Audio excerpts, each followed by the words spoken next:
Hey everyone! Today's Tuesday, September 15th, and you're watching TechStrong TV. Thanks for joining us as we are kind of officially halfway through September already. It seems like yesterday I said, can you believe the end of August is here? And here we are 2 weeks later into September. Time waits for no man, as they say. We have so much going on now, too, as we move into September. It's a really busy time. I'm really happy to announce today the opening of our DevOps Dozen Awards. This is the 5th year we're doing our DevOps Dozen Awards, and we're doing them actually pretty differently this year.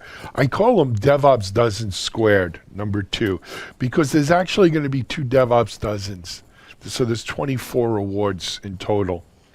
12 of the awards are what we call our DevOps Community Awards.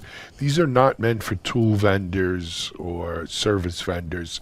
They're really awards to commemorate and recognize community leaders in the DevOps community. And the categories kind of reflect that. And then there's 12 DevOps Tools and Services Awards that represent the very best in tools and services in the DevOps space. And they're all good. I mean, it's 24 great categories. But this is what we've done this year. Community Awards, well, the whole process is going to work like this. Let me back up. Right now, we're going to in a nominations process. For nominations, there's 2 ways to be nominated into the finals. I'll go over that with you in a moment. And then from there we'll go into our finals. Our finals awards will probably start, or the finals categories will be announced, and the finalists will be announced around November 1. And then in the finalists, there's 2 elements for the finalists to actually win the award. 60% will be based on public voting, which will be made available after November 1. And then 40% of the weighted score will be from a group of judges, blue ribbon panel of judges made up of myself, Charlene O'Hanlon, our managing editor, my partner Jane Grohl at the DevOps Institute, and my partner Mitchell Ashley, CEO founder of Accelerated Strategies Group. So that will ensure that it's not just purely a popularity contest. On the nominations phase, there's 2 ways to get nominated and made into the finals. For the DevOps Community Award, it'll be the amount of people who nominate a particular entrant or nominee into the DevOps for a particular DevOps community subject. So that is open to the public to register, enter nominees. For DevOps tools vendors, though, in order to keep the spam down and the craziness, we are instituting a $250 fee per award nominee. It's not a lot of money if you're a corporation or anything like that, but it's enough to stop people from just stuffing the ballot box with inordinate amount of nominees that we have to sit and go through to whittle down to the finalist. And we hope that, $250 will be enough to make those who are serious about and feel worthy of winning this award still able to do so, but not having just a ridiculous amount of people submitting kind of ballot box stuffing for awards. Now, again, that's not for the free community awards. It's for the tool vendor awards. So check out DevOpsDozen.com for more information. And we'll be repeating that. We'll probably have some commercials running around it over the next couple days and weeks. So DevOps Dozen is open, 5th annual, and we want you to participate. Thanks very much. Got a good show lined up today. I've got some newsmakers. Number 1, we're going to interview Mark Van Zadelhoff. Mark Van Zadelhoff is the new CEO of Devo. Devo is an interesting company, originally out of Madrid, Spain. Their R&D is still there. They have a terrific logging solution that really allows you to log just about everything. And what's best is the way their model works is you can afford to log everything. Mark is a guy who has years, decades in the logging space, growing companies within the cyberspace as well. He comes on board as CEO. Current Devo CEO Walter Scott will be chairman of the board. We sat down with Mark to discuss it, and that's coming up for you. And then another announcement over on DevOps.com. We're launching a new section of the website today called the AWS Partner Community Hub. And I have someone from the AWS Partner department or division, and I call him Adi. I'm not even going to try to pronounce his last name for you. He'll tell you it. But Adi and I had a good talk about why AWS is working with us on this partner community hub and their partners, and what's the kind of stuff you can expect to find up there. So do check out our interview with Adi there. From something old today, we're going to do just a lot of new stuff today. We're not going to do the usual TechStrong or from one of our virtual events. I'm actually going to replay what was an extremely popular webinar that we've done recently. And this is with my friend Tracy Reagan from Deploy Hub. And it's called Microservices and Containers, The View from Above. It's a really good webinar. As with all of our webinars, they are available on Digital Anarchist as well as on DevOps.com. And I think you're really going to enjoy this one if you're into microservices and containers. So we'll put that up there for you to check out. After the webinar, I'll be back with the news. And then, as usual, I'll turn things over to Charlene O'Hanlon, our managing editor. Charlene today has Robert Capps, Vice President of Marketplace Innovation at New Data Security, as well as a preview of the rest of this week's webinars. I think we have four or five more webinars this week for you to check out. After Charlene, I'll be back to bring on Mitch over at the Analyst Corner. Mitchell's Analyst Corner today is about DevOps World, which is almost here. And, you know, it started as Jenkins World, so he's going to talk about that. And Mitchell is also going to have an interview with Brett Galloway, CEO of Attack IQ, discussing CISO strategies for managing security priorities during these challenging times. So good stuff today from Mitchell. I'll be back at that point to wrap things up, send you on your way. Enjoy your Tuesday. We're going to take a quick break, and we're going to be right back.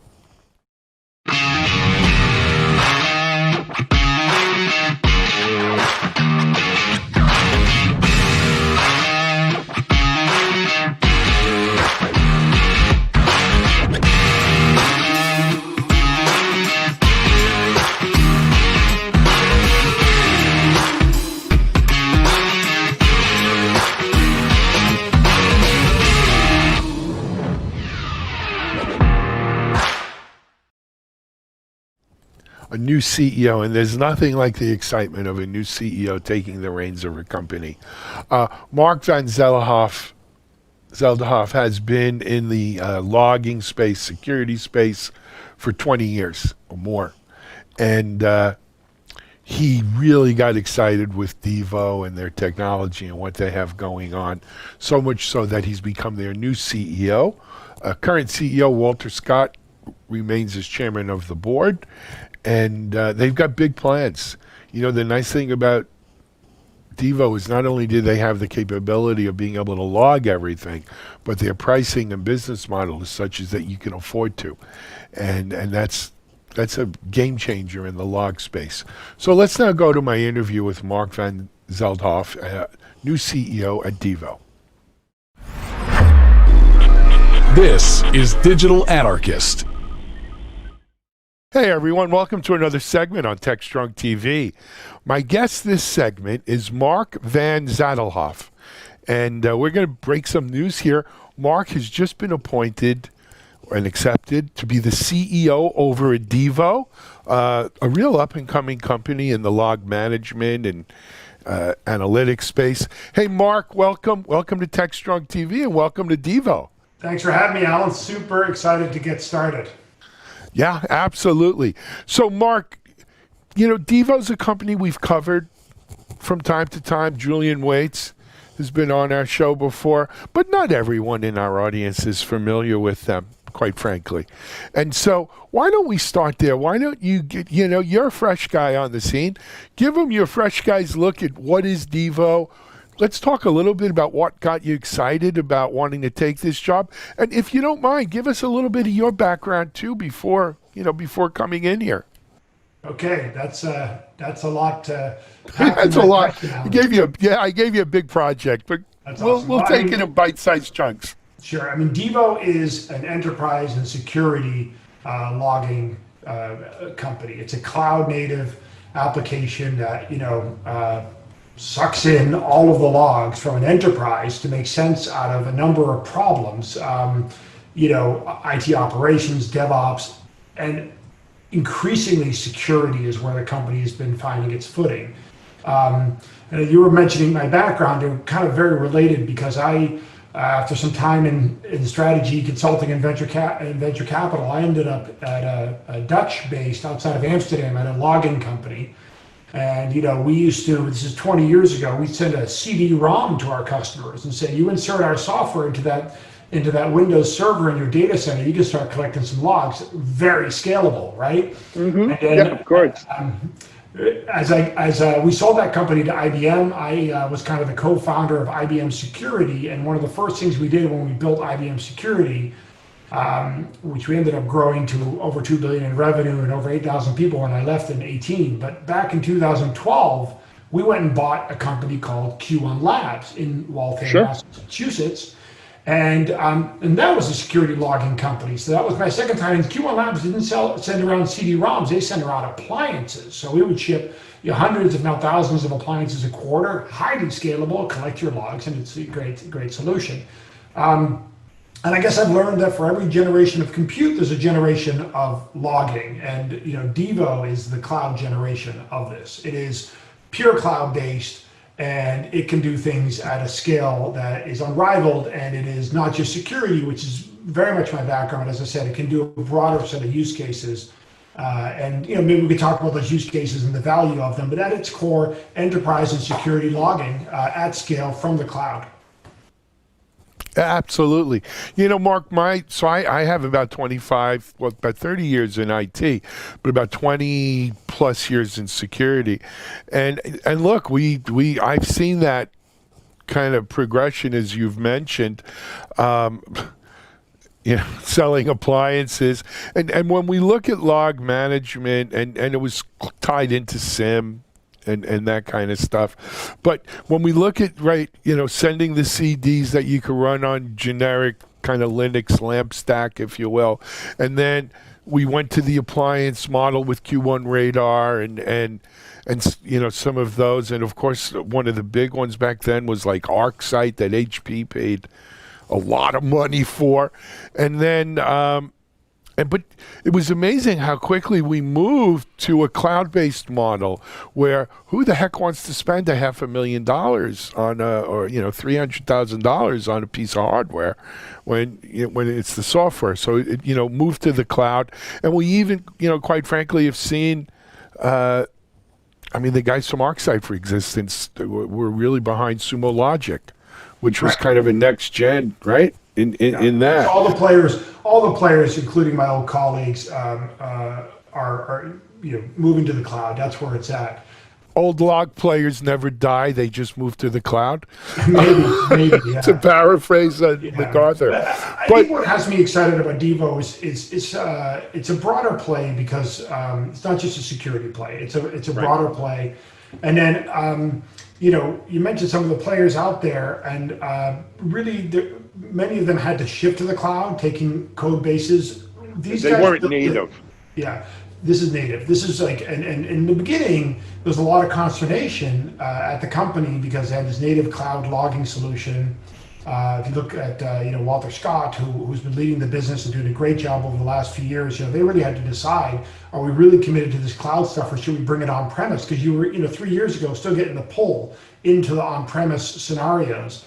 Now, increasingly, we're finding that the forward-leaning customers, they're ready to go all in on the cloud, and they're looking for a native clouding solution because our solutions tend to be a third to a fifth of the TCO of what we're coming in to replace. And often, therefore, customers are limiting the logs they put in, right? They're saying, geez, I can't afford the price of putting as many logs in as I want, so I'll just do this piece and I'll be dark on that piece. Or we know that that solution wouldn't scale if I put all that in, so I'm going to limit it to this. So it's either the tech scaling or the price prohibition that means that people govern the logs. And then they put in Devo and they go, oh, okay, now we really can have that visibility across the spectrum. You know what? That problem that you described, look, I personally ran into that problem with, and I have nothing against them. They're very successful, obviously, is Splunk. Right? One of the things, the way Splunk was priced, quite frankly, is you had to make a choice of cutting off your arm or paying an arm and a leg. Right? So you had to decide what it is was really important to you to log, even back then, right? The solution was capable of logging everything. The real question was, did I want to pay for it? And so when you look at something that kind of takes that, difficult choice about whether I should log it or not out of the equation, and just, hey, let's log everything because we don't know what we may need or we may consider important tomorrow. Exactly. It becomes kind of a no-brainer. And in that sense, I have huge respect for all the other players out there. And what we do find often is that we will compliment them for a long time, if not forever. And customers will say, we've been dark over here for the reasons we discussed. Let's get Devo doing that use case because it's a high scale, a lot of logs, very comfortable doing that in the cloud. So we'll start there, and often we'll compliment.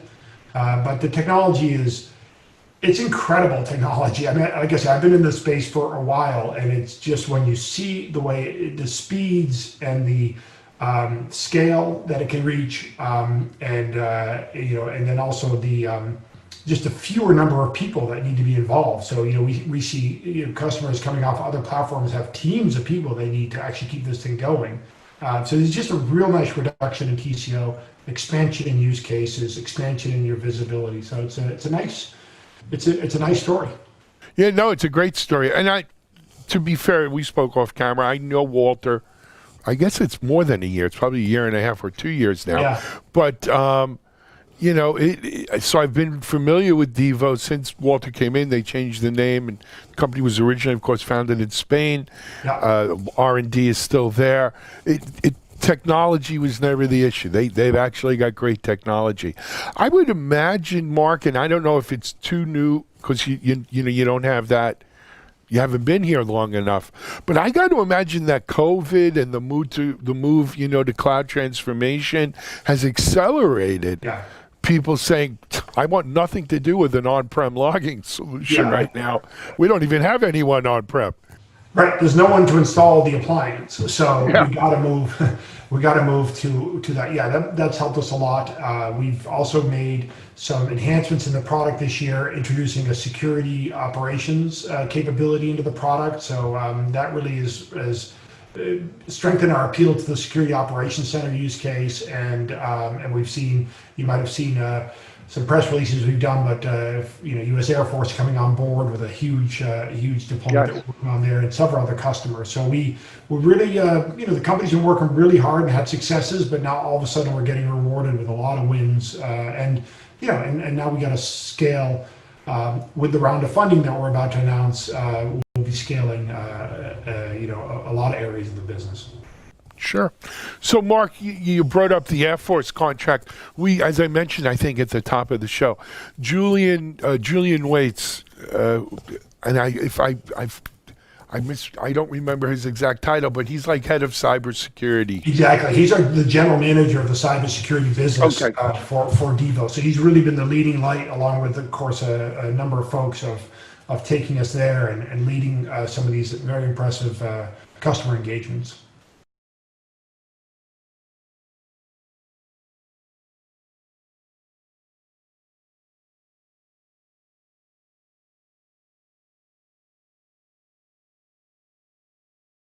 Right. And it's a real decision point, and you as the CEO now get to really kind of make that call, and it relates directly to your experience.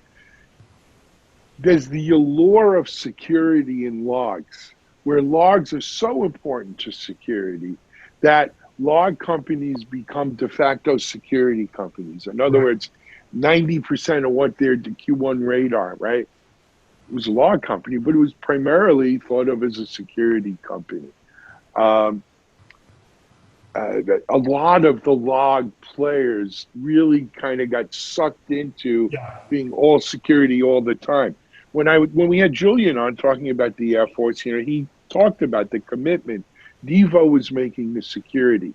But yet there's so much more to the log story today, especially for our DevOps audience out here, not just our cyber security audience, but to our DevOps audience and all. Excuse me. There's so much more to logs than cyber, though cyber is such an important part of it. How do you, as the CEO, kind of see that play out at Devo, and where do you, even with the new round of funding, you have a finite amount of poker chips. Where do you put your chips? Yeah, I mean, I think increasingly the tip of the arrow for us, just because, even any company has limited resources, you have to make choices. So I think the tip of the arrow for us is a security use case, because it's just, for all the reasons you said, I won't repeat them. But what we find with a lot of our customers is that bleeds very quickly. Once you have it in for security, it bleeds into other use cases. And I was meeting with a customer. I was actually traveling to Madrid to meet some of the team last week, and so you see there a customer I met with who is doing security, but then where does that blur? Because the security, and then they're putting all the credit card transactions in there because they want to both check kind of the performance of the credit card business and link it into fraud, right? And then they're doing some of the application logs in there because they want to make, tie it into performance, but some of those are very valuable for some of the security work. So once you feed the data in, you can start unleashing these use cases, and it goes broader. Yep. So I think that's my 2 cents. You're the CEO. I'm just sitting on this side of it. But my 2 cents is I think that's really the secret formula for Devo, is that it's really sticky, right? Once you may bring it in for a security kind of thing, but once you see how easy it is to just kind of log everything, and not only easy, but frankly cheap to log everything, now, that opens a whole world of possibilities to you about, now that I'm logging it, now I want to analyze it. Now what can I glean from that to make my business better? All right. And how can we provide better to our customers? And that's the secret sauce. That's the kind of, Exactly. I mean, that customer I met that comes in there. The customer I met was doing 3 or 4 terabytes of logs. Wow. 2 years ago, and now they're doing about 25, and that's a day, right? So it's not the same use case where you're going to do 5 or 10 times as many logs on. You really are starting to expand use cases over time. And we had another customer in the U.S. that during the testing process, they decided to take what they were doing with an old provider and do twice that in our solution, is what they told us. And then when they actually got the solution, they put 5 times as much into the ingestion process just to see if it held up, and it did, right? And now a couple years later, they're doing probably 20 times what they used to. So once you start, again, the governors have been price and scalability, and once those governors are gone, not that it's a free solution, so there is still a price, but it's a better price point, lower TCO, and the scale is there. Excellent stuff. So, Mark, we're almost out of time. I want to touch one more area, if it's okay with you. Sure. So, we now begin the Mark Van Zettelhoff era, if I didn't mess that up, right? At Devo. What's going to be different? What can we expect to see, that we're going to say, okay, Mark's fingerprints are on that? Well, sure. I mean, I'll be doubling down on the strategy Walter has put in place, and that's been leaning more towards security. So we'll continue that. And it's, myself, I was born over in Europe, and I go back and forth between here and Europe a lot. So I think one of the reasons I was appealing to Walter and the Insight Partners portfolio was having also a European passport and the ability to expand internationally.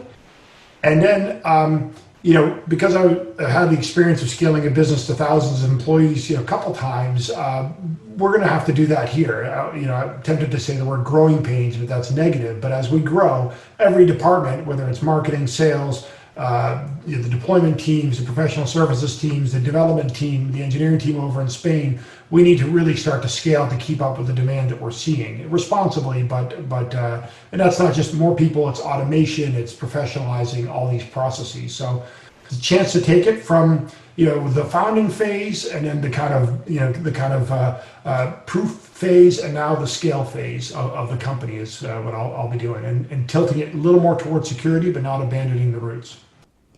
Excellent.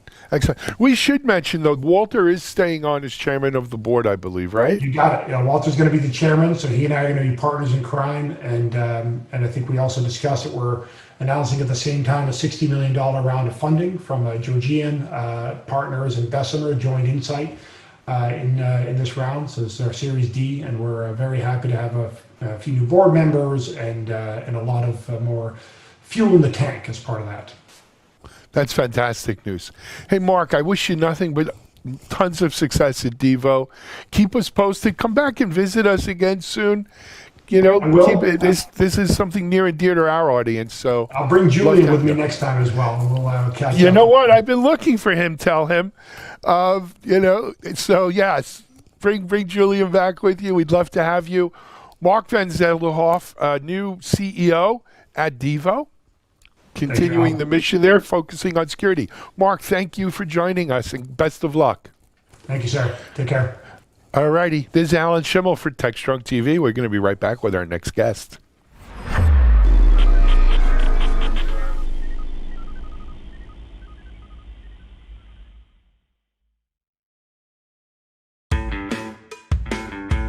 Join topic experts and peers for a Splunk virtual event.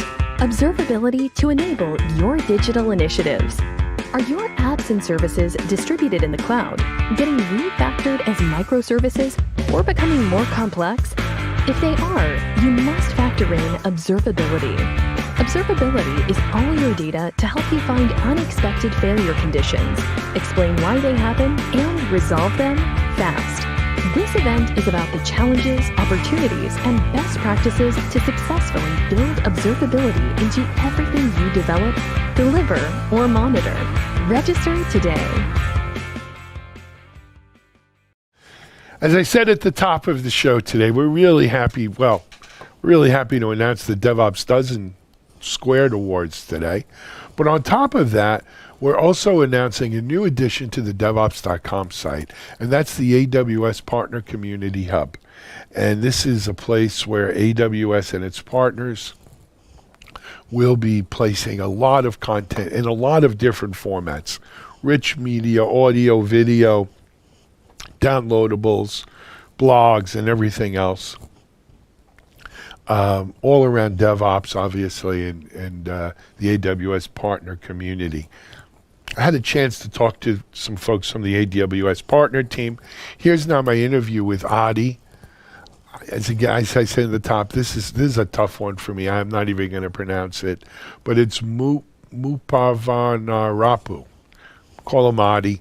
Here's Adi from AWS about our new AWS Partner Community Hub. This is Digital Anarchist. Hey everyone, welcome to another segment here on TechStrong TV. I'm really excited to have a friend of mine from AWS join us today, and we're going to talk about something exciting and new that's coming to DevOps.com. I pride myself. I've been in technology for 30 years, and I've met people from all over the world. And there, depending where you are in the world, there's some really hard names to pronounce, especially my friends from Thailand, for instance, right? I've had tough times with names from Thai folk. And I pride myself in being able to do a decent job. But no matter how much I practice this one, I just couldn't do it. So I'm gonna take the coward's way out and introduce you to Adi, who's going to tell you his name and pronounce it correctly so we do it justice. Adi, go ahead. Hey, thank you, Alan. My name is Aditya Muppavarapu. it's a real tongue twister right there. I go by Adi, just to keep it simple for folks. I'm the global segment leader for DevOps and AWS Partner Network. I work with our ecosystem of partners that fall in the DevOps space, covering various categories within the DevOps infinity band, all the way from planning and collaboration, CI/CD, DevSecOps, monitoring, infrastructure as code, you name it. And the band keeps growing. The categories keep expanding. Yes, it as does. we mature DevOps. I was going to say that one of the fellows who used to work with me many years ago was a section head, and I remember when they were first hiring, like the first DevOps,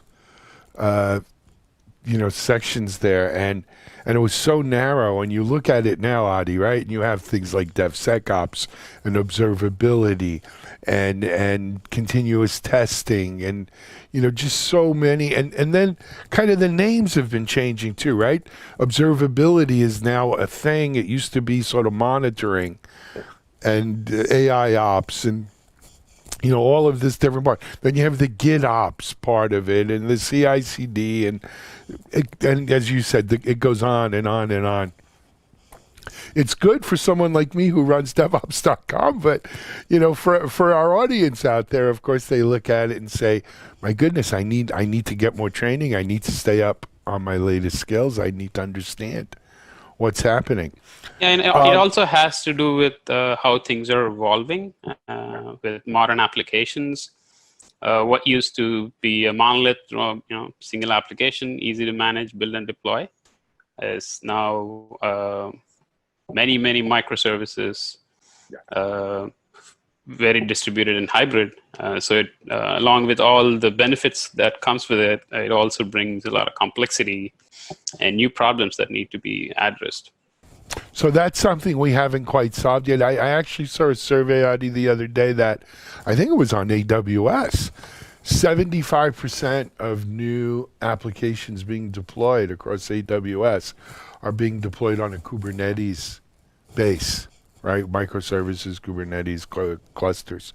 And when you think about Kubernetes itself being in general release, I think maybe 3 years, 4 years at the most, right? Since it's out of beta.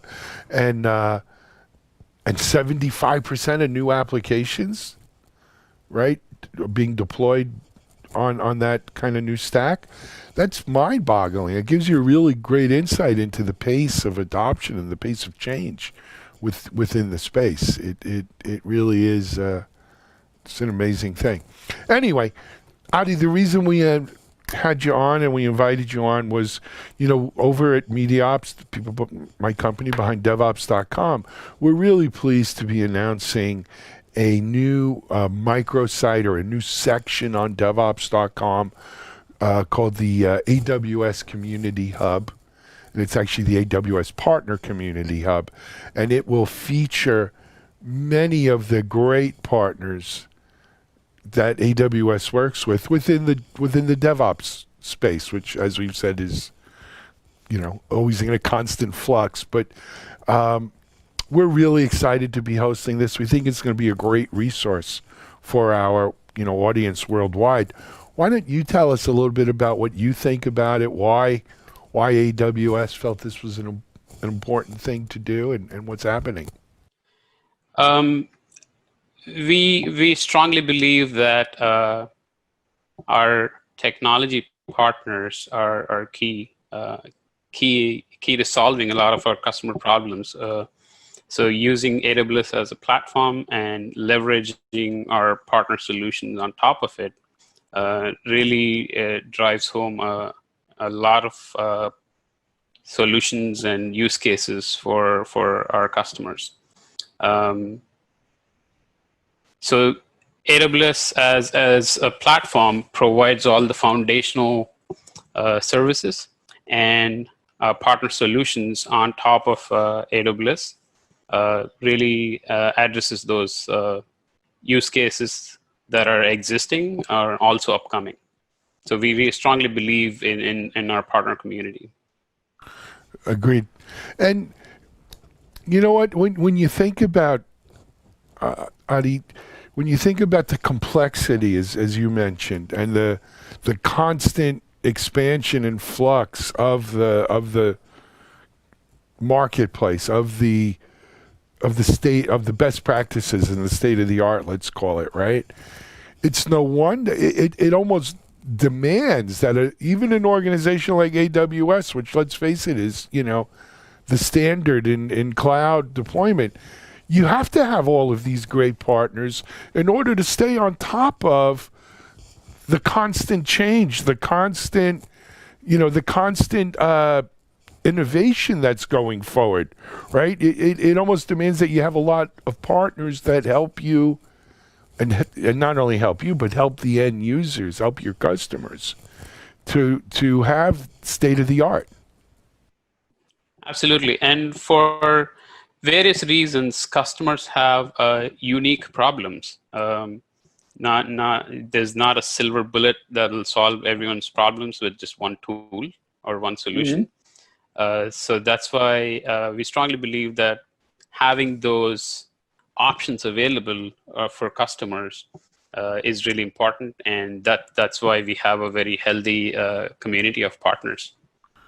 Yeah, that is another issue, is that there's so many different remedies and different ways of doing things today, and different paths one can take, that I don't want to say it's infinite. It's not infinite, but there's just so much choice today for developers and DevOps teams in how they want to architect, deploy, use their applications. It's almost boggling. I wanted to talk a little bit. I wanted to talk a little bit about the AWS Community Partner Hub that we're going to have on DevOps.com. And to be clear, we're going to feature there. I think there's already over 100 pieces of content on the hub at launch. From I think it's really just kind of a subset right now of some of the partners on AWS in the DevOps space. And over time, we may rotate who some of those partners are and that material in there. But we'll also be adding fresh content on a very regular basis to stay, again, up to speed with a rapidly changing world. Yep. And yeah, the partners that we look at are some of our top partners and competency holders as well.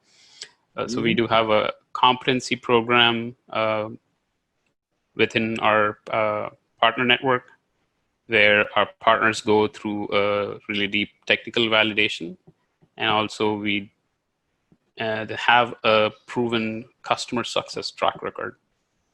So these are real use cases, real implementations. So we think the contents that being published will be really, really useful for a lot of customers that are looking for solutions. So Adi, I think you hit that right on the head. Another thing I wanted to mention about the Community Hub is that on a monthly basis, we're calling it a roundtable. We've done it in some of our other kinds of, not necessarily with microsites or portions of the website, but we've done these roundtables before, where we're going to assemble anywhere from 3 to 6 of representatives from some of the AWS partners featured, and we're going to have an open roundtable discussion on a topic of interest. Obviously, if they're observability, for instance, partners, we'll talk about observability. If DevSecOps, we'll talk about DevSecOps, what have you. But we're going to open that up to the public, right, for questions and answers, and rather not your typical slide share webinar, if you will, but more of a live interactive event with the audience, so that we can explore some of these rapidly changing, rapidly evolving areas within that broader DevOps umbrella. And I don't know if we plan on having maybe AWS folks on it at some point as well, but we'll have a good representation every month on the roundtables. And I think that's going to be a really interesting thing for the audience as well. Yeah, and also I really like how the content is categorized into various segments like planning and collaboration, CI/CD, DevSecOps, CloudOps, modernization, observability. I think it'll make it easy for our end users or customers to really hone into the content they're looking for. Well, we do have a little subject matter expertise over at DevOps.com on DevOps, but quite frankly, that it's a challenge, right? Because today's observability was yesterday's monitoring, and so you need. So it's not just the content going forward that you need to re-tag or recategorize. A lot of times you need to recategorize as things change. Older content, and I know from our past experience that's not easy.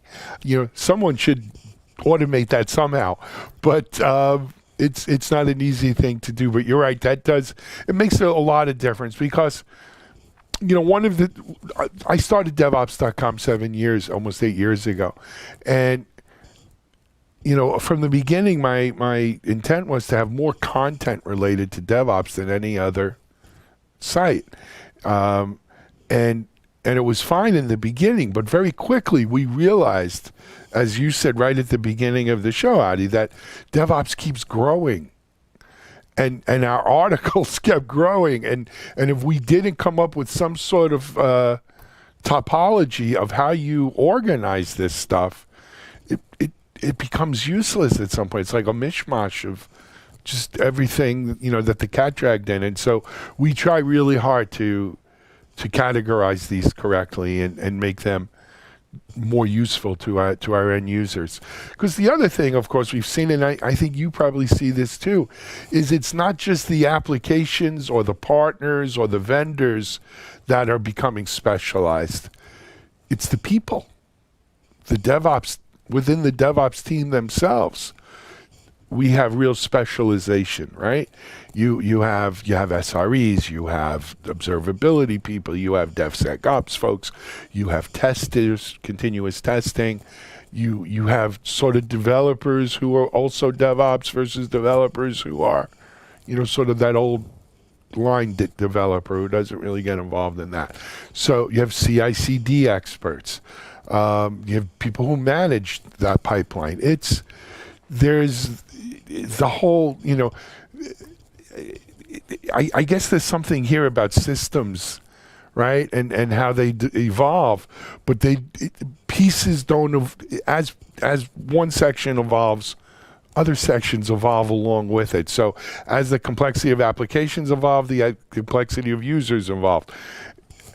Where does it end is a good question. Maybe it was very interesting for me to experience this whole transformation over the past 15 years. Where earlier days, DevOps was like you have a pipeline building one application. You just run Maven build, and it just creates the package, and you're happy with it.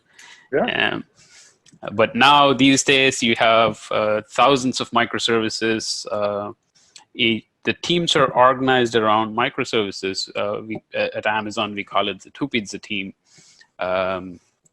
where the team size is the size of a team is what you can feed them with 2 pizzas. It's the size of the team, like typically 7 to 8 folks, and you own everything end to end, all the way from planning to build, package, deploy, test, security, operations. So that way, they're more independent and allowed to make decisions. And also it reflects on the architecture of the application. Your microservices, you're able to deploy and scale independently. You're responsible for your own security. And 15 years later, things are much more hybrid and complex. It's just interesting. It is. It's a really diverse, and it continues. As I said, it continues every day. Anyway, Adi, I want to thank you for joining us here on TechStrong TV to talk about the launch of this new hub on DevOps.com. Continued success. Keep up the great work at AWS. You don't realize it because sometimes you're in the trees there and don't realize how big the forest is, maybe. But you know, on the outside, people look at what's going on and what you guys are doing at AWS, really as a beacon of, you know, in amidst all this complexity, which is the way to go, right? Where's the path? Where's the trailblazer? And so keep blazing that trail. Okay? Thank you so much, Alan. It was a pleasure talking to you. Okay. Hey, check it out. It's on DevOps.com. It's the AWS Partner Community Hub. There's a lot of great stuff there. There'll be some great roundtables. But until then, this is Alan Schimmel for TechStrong TV. We'll be right back with our next guest.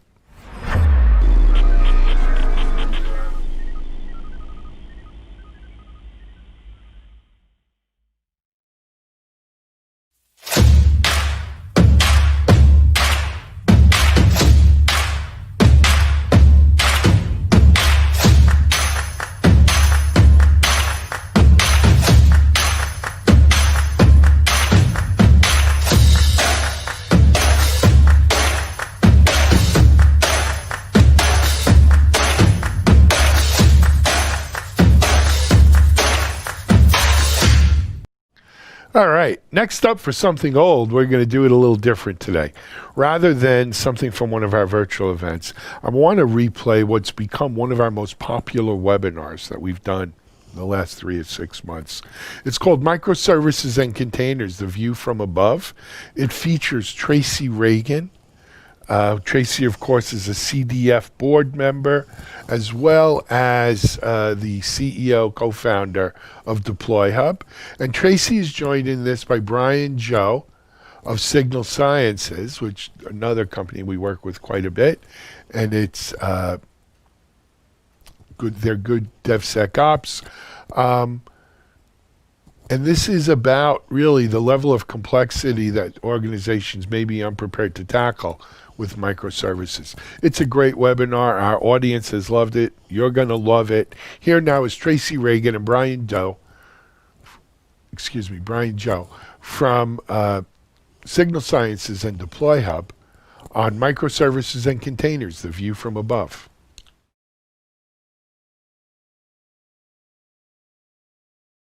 Hello, I'm Mike Vizard, and I'm your host today for Microservices and Containers, the view from above.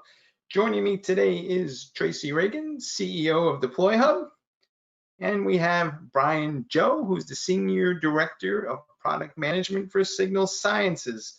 We have an ebook that goes with this event today, so you'll be seeing a link in your email that comes with that, so you can sit back and enjoy and listen to the conversation, because a lot of the things I hope that we're about to talk about will be in that ebook. You will also be eligible to win one of 6 $25 Amazon gift cards, so stay tuned to the end to see who wins that. And right now we're going to start with a poll, and a poll is going to ask you guys to participate. And I want to see if I can select the poll here to get you guys started. But the first question is, what is your main job responsibility? So please select one. Your choices are SRE, which for those of you who don't know what that is, it's a site reliability engineer or a cloud architect or developer or DevOps engineer or other. We're going to give everybody a couple of minutes to see where they wind up voting on this whole thing. And I think we're just about there. I still see some other folks voting. We're getting up to 77, 80% of people have voted. I'm going to assume that others are just going to choose not to vote. But if we look at the results, which I'm not 100% sure how I am going to be able to render those, but we're still response. Here we go. All right, our results are 42% are other, and then we have 26% who are developers, and we have 17% who are cloud architects, 13% are DevOps engineers, and only 2% are SREs. All right.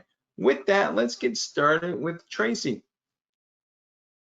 To quote the immortal song, what is so hard about peace, love, and microservices? What do we need to know, and what's the challenge? And maybe walk us through some of the issues and frame it for us. Well, thank you, Mike, for asking me that question. First of all, I'm Tracy Reagan. I am the CEO of DeployHub. We're also managing a project called Ortelius, and we are all about mapping microservice configurations, which is a kind of a new task in what I would call the progression of software from development to production in a microservices environment. If we really want to put our arms kind of around the microservices problem, we have to look at where we came from and what we do today in a monolithic style software development. And if we think about let's just start from the very beginning. From the very beginning of the CI process is the process of compiling code. You compile your code and you link your code. What that means is somebody, who generally was a really smart person, we also often called them a meister, sits in a corner and manages that CI process. You check in your code, it automatically gets pulled out, and you recompile and you relink your binary, and you do that on a regular basis to make sure that any changes in a branch or a merge didn't break the build. We want to keep a healthy build all the time. And the reason why we do branching and merging is because we have code that's thousands of lines long, that multiple developers are working on the same piece of code, and we use products like GitHub to manage that branching and merging process. So we branch, we merge, we pull all this together, we check it out, we compile it, and we create a package, an application version that's contained in a single a point of control, a binary, a jar file, a war file, an executable. We then carefully move that binary and we progress it from development to testing and testing to production. And this oftentimes can take some time to get it through the process. Most companies are really pushing Agile. If they do that on a daily basis, that's really amazing. Most companies are more weekly, and some are even longer than that. Now, in a microservices environment, we basically take a big old sledgehammer and break that process completely apart. A microservice isn't 3,000 lines long. And let's take one more step back. Some companies are starting to containerize their application. That is not a microservice. Containerizing your application is taking a monolithic, putting it into a container and running it in a AWS or Google environment. And there are a lot of benefits for doing that. And that's where I would think that most companies are today, because we're just learning about this new data center. We haven't really mastered it yet. And one way to master it is by using your existing monolithic in a container, containerizing it, and then pushing it out that way. But we still do a compile. There's still basic things. Now, in microservices, you take a hammer to your application, you decompose it into individual parts. Most companies we talk to, they start with maybe 5 or 6 microservices, quickly get to 10 to 20 microservices. Now, when that happens, we start having smaller snippets of code. And as microservices really progress, we're talking about Python code that's maybe 300 lines long, not 3,000 lines long. We're not going to have a process of branching and merging a 300-line piece of code. Version control will probably be a place to store your artifacts, but it's not going to be a key place to be working from doing a branching and merging and pulling all that back together and compiling it. And the link step is done at runtime. So what we used to take our time with and really sort out and be focused on, our whole CI process is focused on check out and compile on a high frequency basis. That goes away. And instead, we take a Python script or a JavaScript or Java code. It's small. We check it in. When we want to build it, it's really about building a container. We might do steps like scanning that container. We might even bring in a third-party product like an Artifactory to do some transitive dependency checking. But the BOM report for that is tiny. It's just a tiny little thing. It's not very big. It's a little tiny thing. And that little tiny thing is pushed out independently and it's loosely coupled. So if we just think about our roots and realize what's being disrupted in our roots, we will realize that there are many challenges around microservices that go beyond the ones that just come with microservices naturally.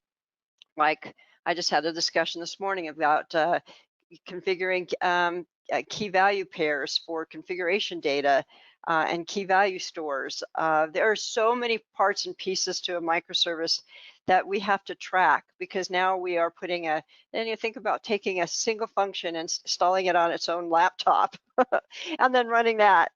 That's sort of what microservices is in a large part. So that's how we have to start thinking about it. And when we do that, we'll start seeing the problems. Are you seeing more interest in microservices? I mean, the concept's been around for a while, but I wonder, in the wake of the downturn, are a lot of people saying, hey, we need to build applications that are more resilient, more flexible, and maybe there's a bigger drive into microservices and a greater sense of urgency? Oh yeah, if you just look at, let's just take one segment of one industry, workforce solutions. I heard on the news, I can't remember what state it was, and I won't poke fun at them. They were talking about the fact that they couldn't support, they were really struggling with supporting everybody signing up for unemployment. And they were going to have to go buy 100 servers. I am so sorry. That sounds so old-fashioned to me. They're going to have to go buy 100 servers so people could sign up for unemployment. I mean, that is a sad state of affairs. So I think even at the state level, at government level, they've realized how you can get burned by not having a modern architecture that can be very elastic, that can expand when you need and shrink when you need. Because, you know, maybe a year from now, people aren't going to be on unemployment. Those 100 servers now are just technical debt sitting in a corner. So we've learned a lot from the need to be able to have more SaaS kind of environments. Are just, you know, thank goodness companies like Zoom and Netflix have figured this stuff out, because we can all watch The Last Kingdom at the same time if that's our favorite show we're watching, and we all can be working from home. So yes, I think that companies and government and the enterprise is learning what it means to be highly scalable and how important that is for their business. Yeah, I agree. I like the transition you laid out, Tracy, around going to containers first and then to microservices, because we're seeing a similar trend in our customer base as well. So just, my name is Brian Joe. I lead the product management team at Signal Sciences, which is an application security platform company. And so just in the position we're in, we actually are able to see, we protect lots of different types of applications, and we're just able to see very clearly the different trends in the types of infrastructure that or setups that different apps have. So what we're actually finding is that most of our customers, the development teams are usually pretty modern, and anything new that is being built, the cloud is at this point so commonplace that everyone wants to build stuff in the cloud and using microservices based approaches. But I think the challenge has been some of the older applications. How do you move those into a microservices world? It usually takes a lot of refactoring, or in some cases actually rewriting code. And so it's I think the development organizations that I speak to, they're typically ahead of the curve in terms of microservices, but it's the rest of the organization that sort of they have to bring along with them in order to actually fully implement microservices across an enterprise. You know, when I talked to people, there was a sense that they had a deliberate plan early on, and they were building a microservices-based app, and they were moving it along in a very deliberate fashion. And then when the COVID crisis came, it seemed like everybody suddenly decided that they were going to containerize their existing apps, throw them up on a public cloud, and then turn them into microservices later. So have you seen a shift in that kind of philosophy in the last 6 months? And does that change the way you need to think about your approach to microservices? Well, I from think what for we're us, seeing, go ahead. no, go ahead. Go ahead, No, Jake. go, Brian. go. I was gonna say, well, it depends on the companies. So we work with companies of many different sizes, and what we're finding is actually the larger companies tend to try to move to microservices first because they have so many developers, and they're all kind of working on the same large application, that it becomes very difficult for them to democratize the development of the application to lots of different teams without taking on a microservices approach. These organizations also have the resources to invest in tooling and process and training so that everyone kind of does things in a similar way. Whereas some of the mid-market customers that we talk to, typically that team is a lot smaller. And so it's usually just like a small group of people doing everything, and whatever they're able to control, like they will just implement really quickly. Typically, if it's a newer company, they'll use more microservices approach, and if it's like an older company, they'll use whatever they started with. But they don't have as much of a driver to actually move to microservices, simply because they can manage the complexity just through being small. Yeah, I Tracy? think that there's been a discussion about moving to the cloud. We've heard that for a while now, right? It's been I don't know how long, but I think we've at least talked about that for the last 6 years, moving to the cloud, moving to the cloud, moving to the cloud. And a lot of companies have done that. And the companies who haven't moved to the cloud at this point, I feel like they're going to skip moving to the cloud in what we used to think of as moving to the cloud, where you're taking an image and you're using kind of a VM kind of environment. And now they're just going, oh, we got to go to the big cloud. We have to make 2 jumps. And as Brian pointed out, developers tend to embrace this more quickly than, say, a ops person might on the operations side of the house. But the operation side of the house, what I have found is they have the skills to do this jump more than the developers do. They know what it requires. Because if you think about, operation teams have had to make a lot of jumps over the course of the last 20 years. Lots of jumps. Developers pretty much are doing the same thing, writing code, compiling it. The whole process has been the same. But now there's a big shift. And I think that there are some early innovator developers who are really embracing it, but it's going to take a while, like Brian pointed out, for kind of the mid-level companies to get those teams on board and moving forward. And then the last thing I want to say is there's a lot of benefit that the bean counters like about microservices. It has quite a bit of operational savings associated to it. So this is kind of the first time I've really seen the bean counters really say, hey, why are we paying for all these physical machines, or even spending a lot of money on these this cloud overhead that we're spending, when we could be doing something like microservices, and instead of spinning up an entire container, we're only spinning up a tiny little part, and it goes away as soon as it's not needed. So there's forces that are pushing the use of microservices, and I think this is one of the first times that developers are going to have to make a big shift in the way they work. Do you guys think that the phrase cloud native means anything these days? I mean, it gets bounced around by everybody, but to your point, some people say, I took a couple of VMs and I lifted and shifted them up to the cloud and I called it cloud native. And, that, of course, my eyebrows start to twitch when I hear that conversation. So what do you guys think, this buzzword means, or should we just kind of drop it? Tracy? I think it's a very critical reference, actually. There is, when I think of cloud native, I think about tools like Kubernetes. I think about tools like Linkerd or Istio, Prometheus. There is such a big shift between managing a monolithic and a microservice environment that our old tools will not support it. And let's just think about APM, right? Application Performance Monitoring. We've heard that term for quite some time, and it's super critical. But it's application performance monitoring. So how do you apply APM to a microservices world when you don't know what an application is in a microservices world, right? There are shifts. There is a big shift that we're dealing with in microservices. It's not a simple little thing, and it's not just a change in it's not a marketing term.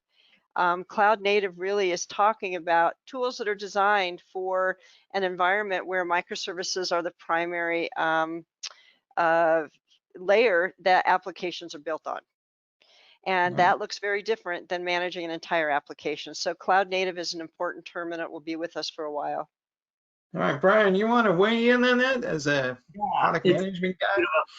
It's a bit of a funny term. I agree with Tracy. I think it's really encapsulates the different approach that's needed to actually build, develop, and run software. And what's funny is we've run into some of our customers will say, "Oh, we're cloud native. We have apps running in the cloud," but they're actually managing it kind of like what Tracy was saying in a more traditional way. Whereas we actually have some customers who are like pretty advanced technologically, like they're running their own Kubernetes clusters and infrastructure within their private data center. But like they're also cloud native because, you know, even though their apps are running in their own private data center. So I think the term cloud native, the way at least we've settled on it, is just more around the architecture of applications and the design of how they are put together, rather than where they're actually operating. Because to Tracy's point, there are a number of implications across how you build them, how you document them, how you architect them and design them, that can be very different based on those sort of fundamental presuppositions, as opposed to like the physical building that it's running in. All right, so Tracy, I get the fact that, you know, I don't want to just move my mess. I kind of want to clean it up and create this new architecture. And yet, when I look at people who start writing microservices, they get up to like 10 or 15 and the dependencies starts to feel like a new mess. So how do I get to the point where I can manage all these microservices that have all these dependencies on each other? And, you know, are there best practices for dealing with that? And what should people be on the lookout for? So let's start with the best practice, because I think that while tooling is important, cultural and process things are as equally important, and sometimes we get sucked into the tooling because we like it there. But the first thing, one of the first big shifts I see is understanding how to watch for what I like to call your organizational patterns, and how those patterns relate to the microservices that you're creating, and being able to structure that around what's referred to as a domain-driven design. DDD was something that we talked about in object-oriented programming, but we failed at it at that point because mainly when we went to compile our libraries, we didn't have good ways of structuring the link step. So we couldn't reuse libraries, and so we got into this horrible habit of renaming them instead. And in fact, Microsoft put that into Visual Studio, the ability to do that. That wasn't the intent. This time we have to get this one right. So domain-driven design is something that if you're looking into microservices, you really should start understanding the patterns of your organization and how to define microservices based on what I like to call solution spaces, oftentimes called problem spaces. Secondly, in terms of figuring out, you know, the organization and the configuration management of microservices, which is obviously near and dear to my heart, Deploy Hub does that. Our Artilius project is focused on that.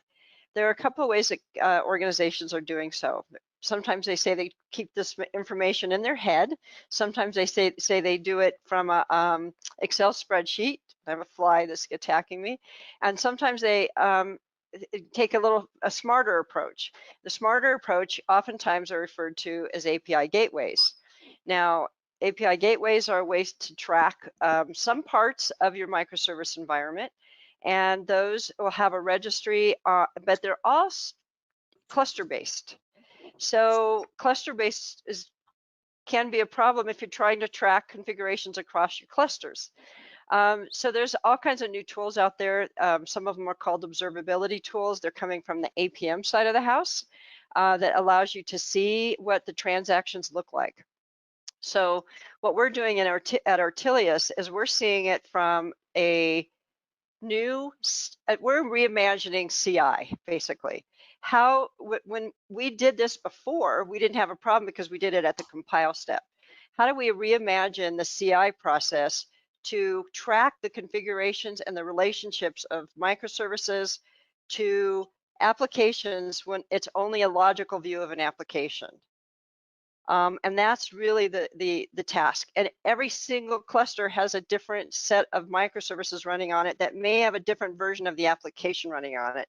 So this observability has to, while it's important to be able to see what's happening at a cluster level and understand transactions, and tools like Kiali are really important if you're using like an Istio service routing. That's all important at the cluster level, but let's get it up a level and let's see it across all clusters and understand what an application version looks like today. Yesterday it looked like a monolithic binary. Today it's a logical view of a collection of microservices based on a cluster. And that's how we're solving the problem.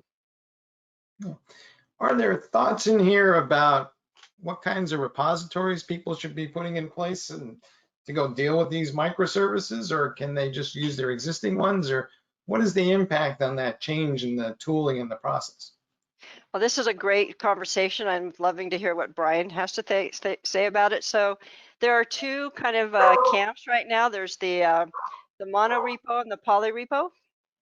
Anytime we have a discussion with folks about this, there's a lot of, it's almost like religion.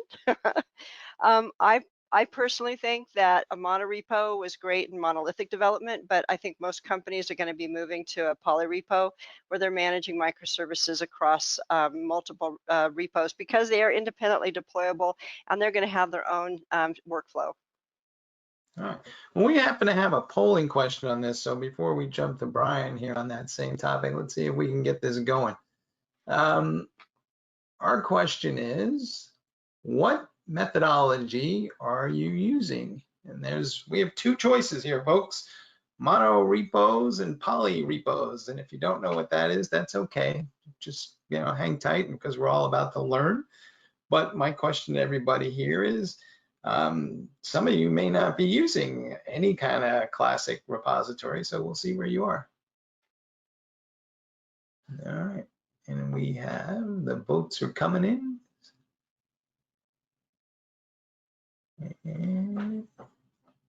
And it looks like we are just about there, I would say. We're at 41% of our attendees have voted, which is great, and 62% are still in mono, 61, 39% say that they are at poly. Does that surprise you guys in any way? Let's start with Tracy. It does not surprise me. I would bet that if we were able to ask those folks, the ones that are in a monorepo more than likely are still doing monolithic. Polyrepo is something that a lot of microservice developers are starting to embrace. So I think that's that's a pretty reflective of what I'm hearing from people when I talk to them directly. Does that resonate with you too as well, Brian? I mean,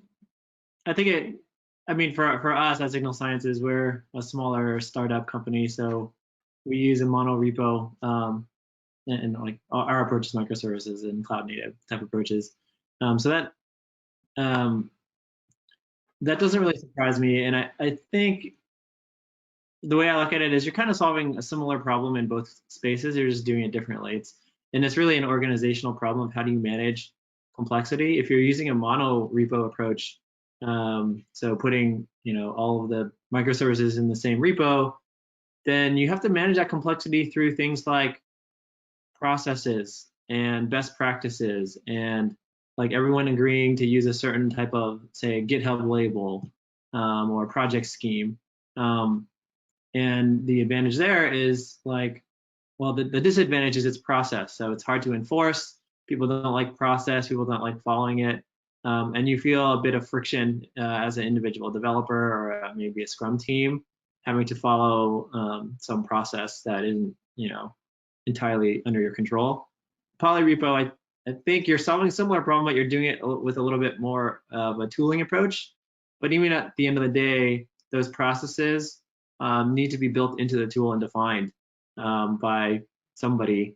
And it, from a management perspective, I think it really just boils down to the culture of your company. I think there are, some really large companies who put everything, much larger than us, and hyperscale companies who put everything in the same repo, and some who don't. And I think it really just boils down to the willingness and capability of those organizations to sort of manage complexity via process and via culture versus tooling.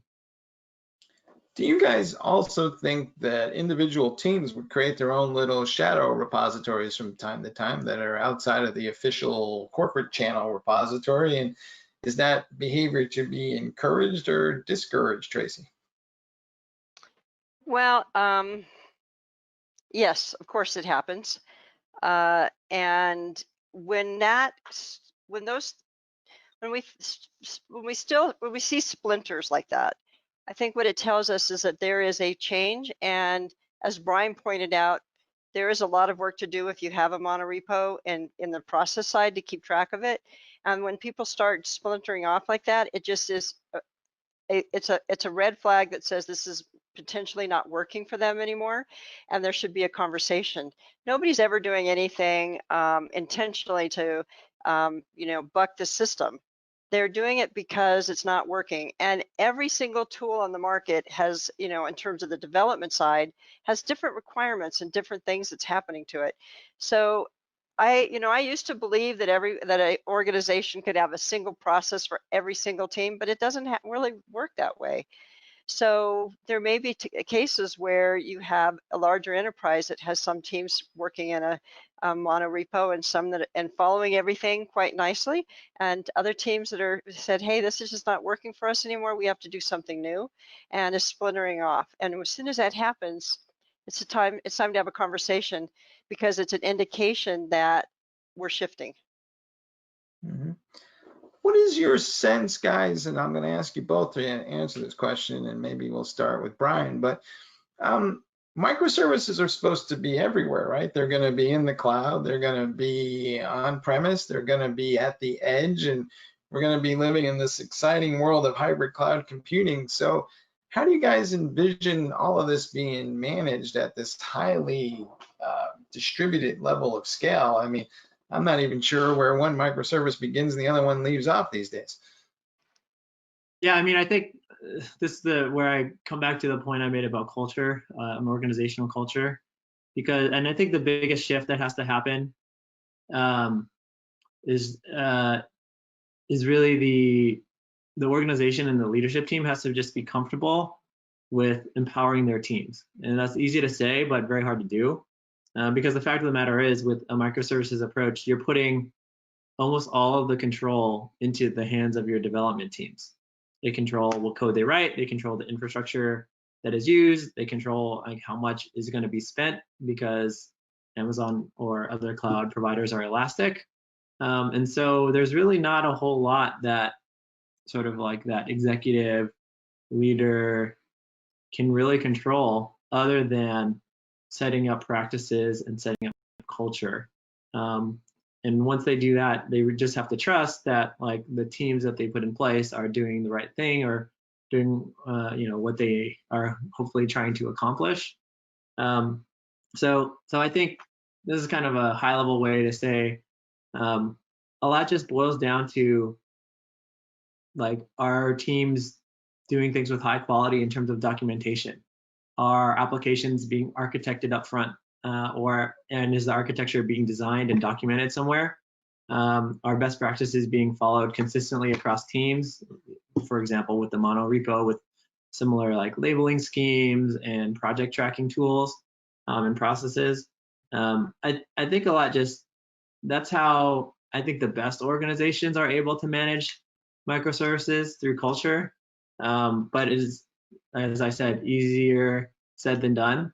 And what we found is if you try to do both, like if you try to adopt microservices but also centralized decision-making control, you end up quickly in situations where there's a bottleneck in terms of that central control point not being able to meet the needs of all of the teams. And I think that's where you see things like what Tracy mentioned with splinter splinter repos or splinter processes, whole entire skunkworks teams, projects being done outside of process. And so that's how we look at it.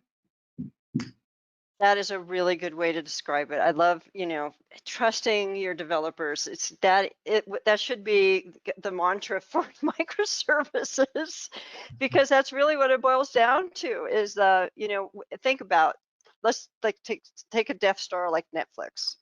It's 4,500 microservices.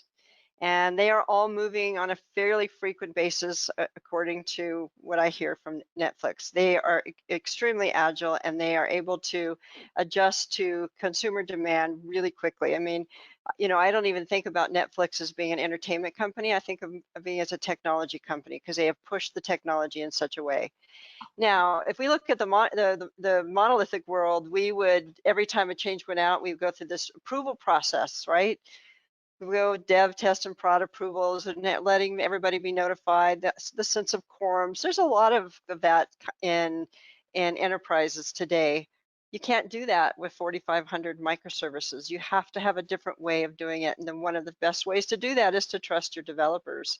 That is how we are going to move forward. And to be honest, if we look back at our past, what did those approvals ever do?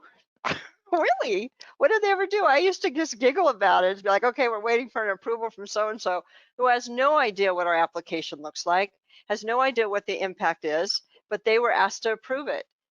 It doesn't work that way. And the bottom line is, every single application team out there, before we had the term SRE, had one really smart person that always had access to the production environment, and when anything went south, they were the ones logging on and fixing it.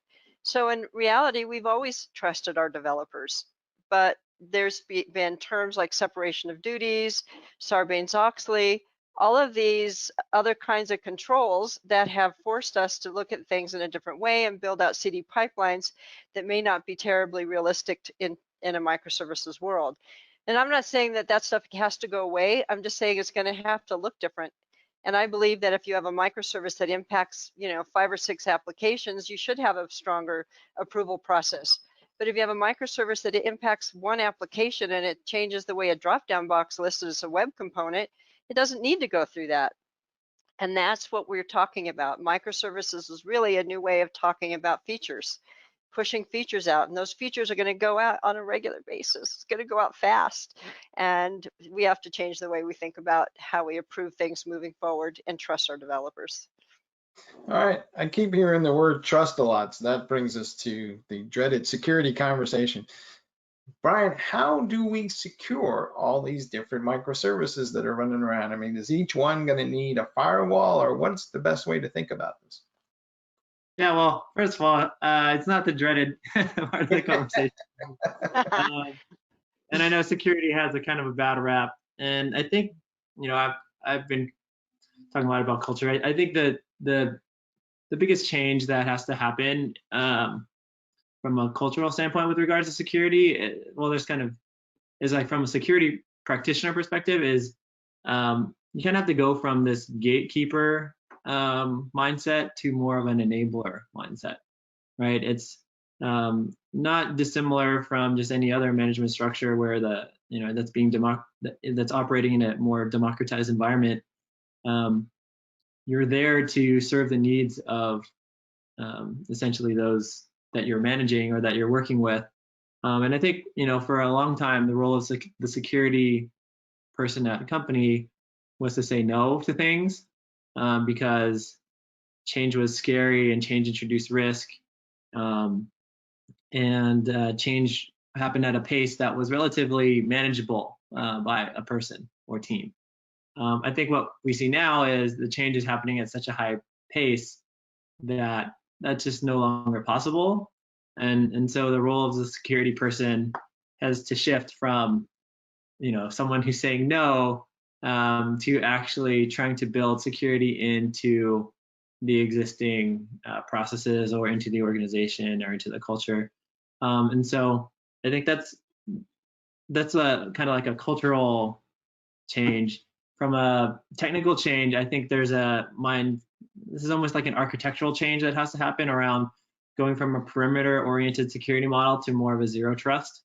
So just some context, perimeter-oriented security was typically where you think of like you have an application inside your data center or some other secure perimeter, and you just think of that as secure. So communications between applications within that domain, you could, for example, not encrypt them or have lower levels of authentication and just sort of accept API calls between them as is.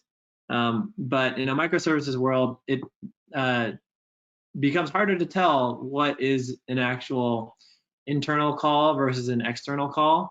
And so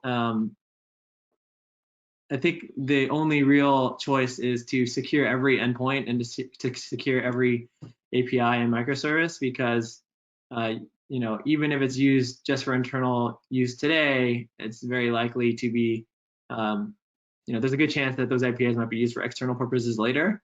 And also, since most infrastructure is not inside a physical data, private data center anymore, but in the cloud, the risk of compromise is actually much higher as well. So yeah, so just to kind of sum up, I think there's the two big changes from a security perspective are, one, just like the security person themselves, they need to be able to enable their dev teams, and from a development architecture standpoint, our applications just need to build security in, just with really basic things at first, like authentication and encryption, no matter where they are. And you know, the CD Foundation, one of our strategic goals is to bring more discussion around DevSecOps into the CD pipeline. It is, you know, it should be a standard process. There's at this point, there's no reason why it should not. And oftentimes when we talk about CD, it gets so focused on continuous integration, check out and build, and then deploy, that we don't realize there's an ecosystem around it, and security is part of that ecosystem. And when we're talking about building lots of microservices, we're talking about a scaling issue. Yeah. And so we have to automate this stuff, and again, it should be part of that, you know, delivery pipeline. Security should be part of that. It's part of the family. Yeah, and it's a journey. Like some of our customers, for example, are very sophisticated in terms of their tooling, and they have a lot of they have a high ability to rapidly change their CI/CD pipeline. So what they'll do is they'll build our technology into that, and so every application that gets pushed essentially gets security built in, and the developer doesn't even have to think about it. Other times, you know, some of our other customers don't have that level of sophistication. Maybe they're smaller, or the CI/CD team is like one guy who has a number of other requests from all his development teams that he can't focus on security. And so for those types of customers, we're actually able to deploy more simpler or more simple type architectures, like delivering things from the cloud on an edge-based basis. But I think at the end of the day, the deployment complexity, the configuration complexity, the build complexity, all of that needs to be abstracted away, because if you end up with all of these different tools for different parts of your organization, like I have this tool over here for the one cloud, and another tool for another cloud, and another tool for people who are using serverless, and another tool who are using for people who are using traditional data center, that complexity also is just another layer that becomes challenging to manage. When I talk to a lot of people about DevSecOps, particularly developers, they get quickly frustrated because they feel like they're being handed a lot more accountability and responsibility, but not necessarily the tools to do that, because without the tools, they can't build a workflow. And all the security guys have this entirely separate workflow that they have. So how can I bring like a developer workflow and a security workflow together into some unified thing? And what does that look like? Yeah, I mean, at least the approach that we're taking is we recognize that developers have their choice of tools, whatever they are, right? And that and those tools are used typically for development purposes, not even security. So things like APM tools, or even just like logging tools, and just general purpose analytics tools. So rather, for our approach at least, is rather than asking developers to learn a new tool about like the one that we have, we just do integrations with all of these tools. So for example, we integrate with Datadog, we integrate with Splunk. So a lot of these sort of general purpose tools, that even Slack is another example, GitHub another one. So tools that developers are already in and already using is what we find to be the most effective way to actually drive adoption of, and for them to actually see, you know, for example, if they're under attack, if we can just send the developer or a development team a Slack message saying, hey, you're under attack, here's the endpoint that's under attack, and here's what it looks like, that's a lot more likely to actually feel like they don't have to do any work, and also a lot more likely to drive the sense of ownership and accountability. Do you guys think that each microservice in time might have its own identity as well, and that's part of this security conversation where I'm going to be able to identify a microservice and authenticate it rather than having to wrap a lot of external tools around it? So, you know, is there an opportunity to kind of move this whole thing forward from where we are today? Well, every microservice has got a very specific identity. We track it based on the SHA number, the tag, the git commit. Those make it, every single microservice out there is very, very unique. Even if, you know, again, microservices are immutable, so they sit out there until you deprecate them. So you could have multiple versions of the same function, the same service, but lots of different versions of it. And they are very, very unique. And the other part that makes them unique is who consumes them. And when you start talking about that, you start thinking about security more, right? Because if you have, again, we're talking about a risk, kind of a risk assessment of a microservice. How risky is this microservice? It's our security. It's our central login microservice, and everybody uses it. Maybe that should have more security built around it and have more security processes around it than something else. So yeah, every single one's unique, and everyone is going to have a different level of risk associated to it that needs to have security around it. Yeah, and I think we're at the point with sort of maybe I'll just call it like application fingerprinting, where like it's kind of like Kubernetes was a few years ago, where there's a lot of different solutions out there and there's no real standard. And so what we're seeing is like not a ton of adoption in terms of the core, like sort of like security application security fingerprint. But what we're actually seeing is that our customers are just using some of those technologies that are built into service mesh technologies. So for example, Envoy, Istio, HashiCorp, right, all sort of have methods and different implementations of ways to do security kind of baked inside a service or tied to a service. And so what we're seeing is just higher adoption of those types of tooling, as opposed to just like individually security specific tools, because the benefit of a service mesh is, in addition to solving, you know, security challenges, actually the primary reason that people use them is to solve networking challenges. All right. I want to encourage everybody else. And I want to just point out, and what he just ended with, oftentimes the networking challenges are associated to security. But in our new world, it goes so big, it's bigger than that. It is so much bigger than that. You know, it's not just security and networking have gone together in the past, and that's how we think about it, but it has to be thought bigger. We have to think bigger when it comes to security. And I like that when he talked about his more mature customers have built security into the pipeline, so their developers don't have to think about it. That's where we need to get to. And that's why the CD Foundation in particular has made that a focus. All right.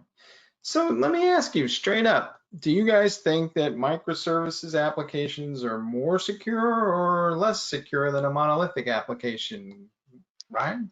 So I saw this really hysterical picture. It had Bill Gates and Warren Buffett playing ping pong, and Warren Buffett had a really tiny ping pong paddle, and Bill Gates had a really big one. And you know, the point was is that in a monolithic, there's the paddle's bigger, so there's more points of, you can hit it in more places, and a microservice is harder to target it. While I think that is true, I also think that as Brian pointed out, when you have, it's harder to track your entry points. So I think they're both true. I think there's some equality in security around microservices and monolithic. I'm sure Brian might have a different opinion about that, but they have each of them have different problems. But much of them are the same problem because there's not enough of that potential security blocking done early on in the life cycle.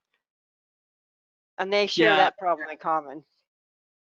Yeah, I agree. I think they're both, both approaches have security risks that are different. But I think in my opinion, on the whole, microservices are less secure, but not because of the technology itself, but more because of the organizational process and discipline that's required to secure a microservices environment.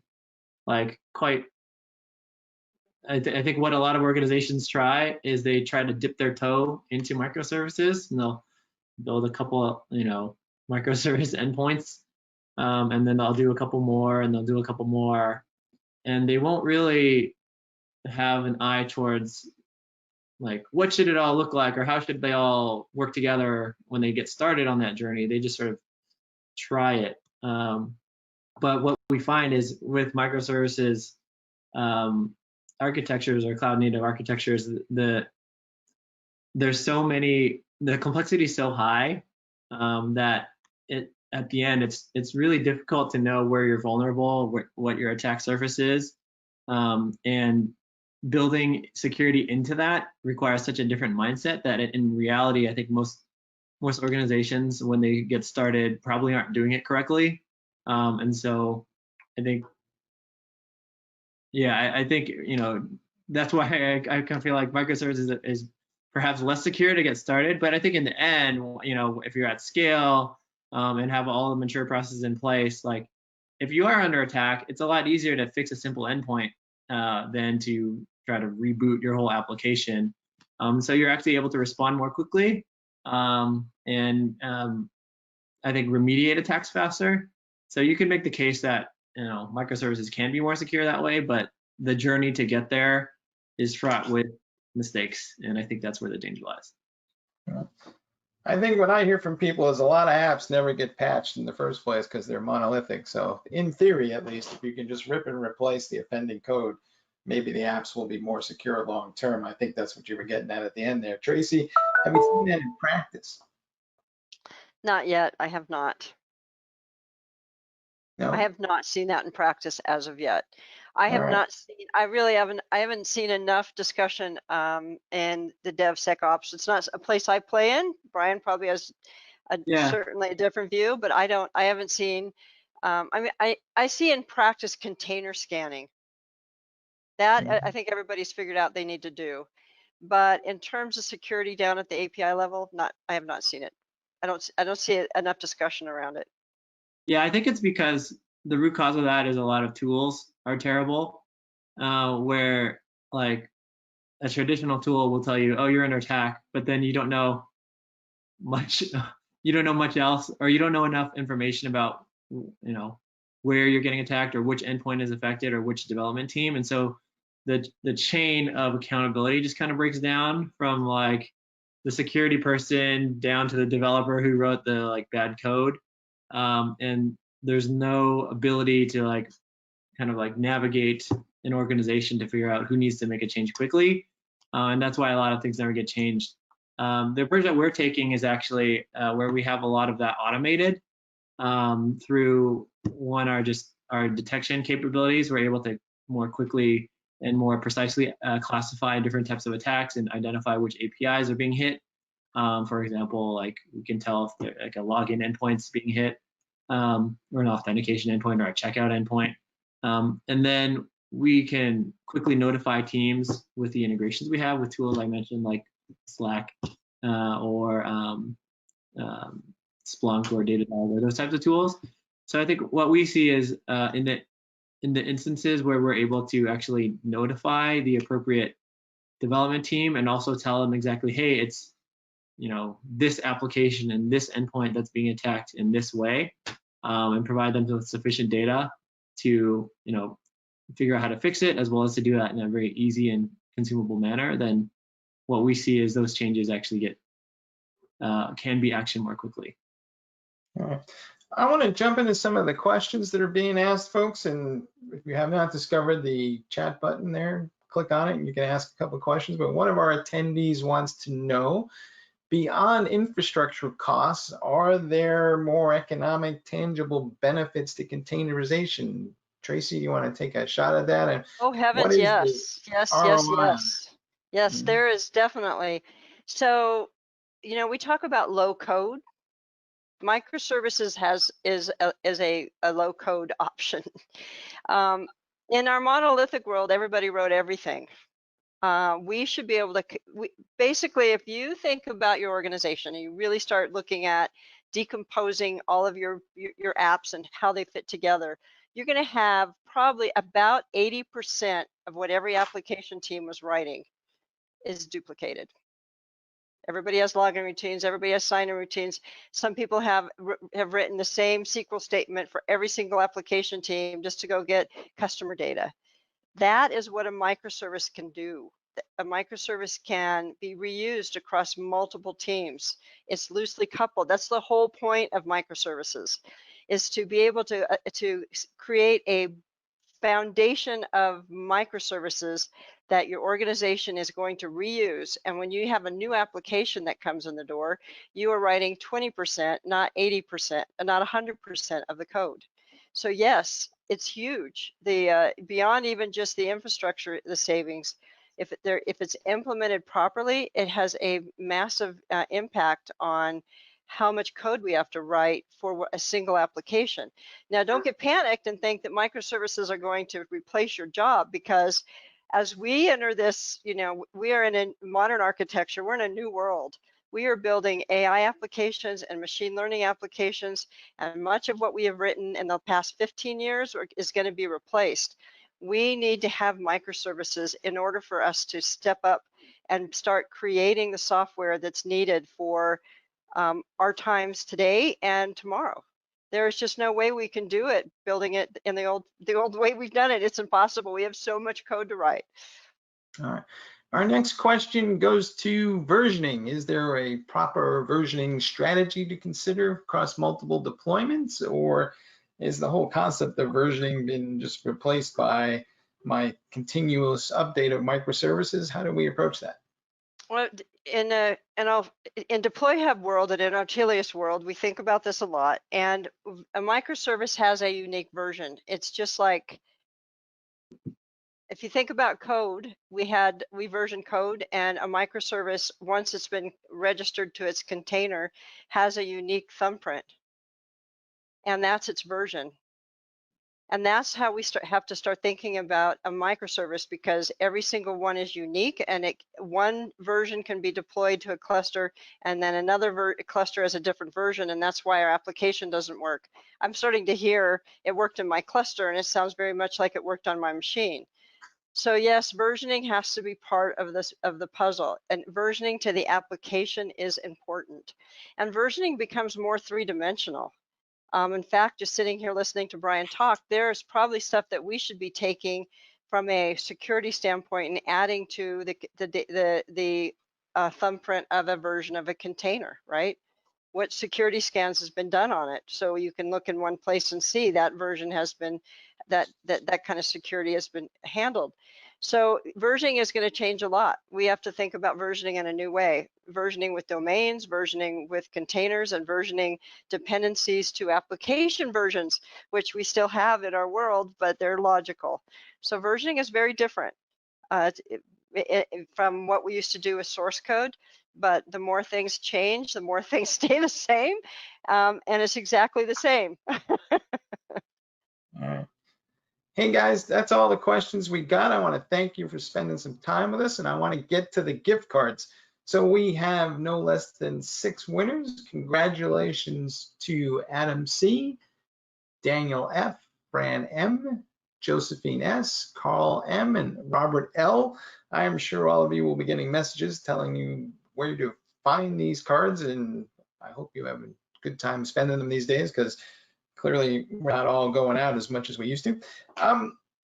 Guys, last parting words, 1 minute each. Best advice to folks on microservices. Go. Brian. I'll let Tracy have the last word. I think I've kind of hit on it throughout my comments, but really the shift to microservices is more of an organizational cultural shift than a technology shift. And I think when you or your organization want to make that change, it's important to kind of know what you're getting into before you jump in with both feet, in order to make sure that you have a good outcome. Tracy. I would agree. We have this, I like to refer to, there was a really fun movie, I think, called When Fools Rush In. Don't do that. Take your time, learn it. I think everybody's going down a similar path in terms of learning Kubernetes first.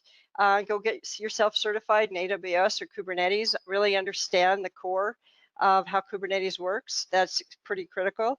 And think about a domain-driven design. I mentioned it earlier, and you have to do that in order to be successful. Don't just start pushing stuff out to the cluster. Think about it this way: what's the value of a microservice if nobody consumes it? There you go. All right, for all you guys under 25, that's a Paul Newman reference, a movie on Netflix. Go check it out. Thank you for spending some time with us all, and good luck in your future microservices adventures. See you guys later. Bye.